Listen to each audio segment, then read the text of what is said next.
AI can now write code, it can build websites, it can fix bugs, and sometimes it can do in 30 seconds what used to take a developer hours. So, are developers actually being replaced? Yes. But there's a catch. AI isn't replacing developers. It's replacing developers who only know how to write code, and that difference is becoming huge.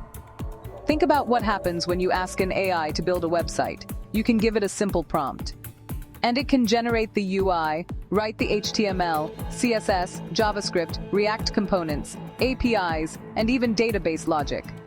Tools like AI coding agents can now work across an entire project instead of just completing one line of code. That means knowing syntax alone is becoming less valuable. Because if AI can write the code, what exactly is the developer's job?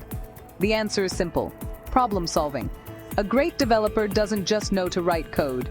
They know what should be built, why it should be built, and how everything fits together. They understand architecture, they understand performance, they understand security, they understand databases, APIs, user experience, and business requirements. And most importantly, they know when AI is completely wrong, because AI can confidently generate code that looks perfect, while quietly creating a massive security hole or a terrible architecture.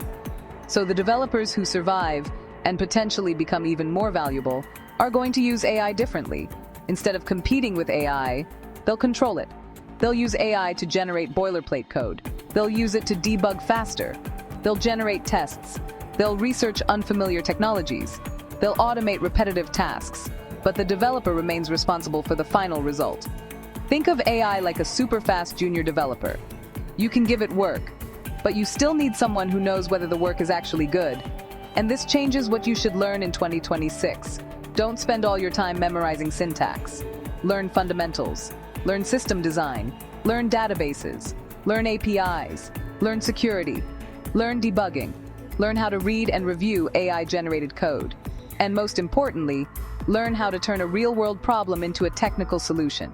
Because AI can generate thousands of lines of code, but it still needs someone who knows which lines should exist in the first place. So no, AI probably isn't the end of developers, but it's the end of the developer who refuses to evolve. The future isn't AI versus developers. It's developers who use AI versus developers who don't. And that competition has already started. If you want more videos explaining how AI is changing software development, subscribe to Debug Entity.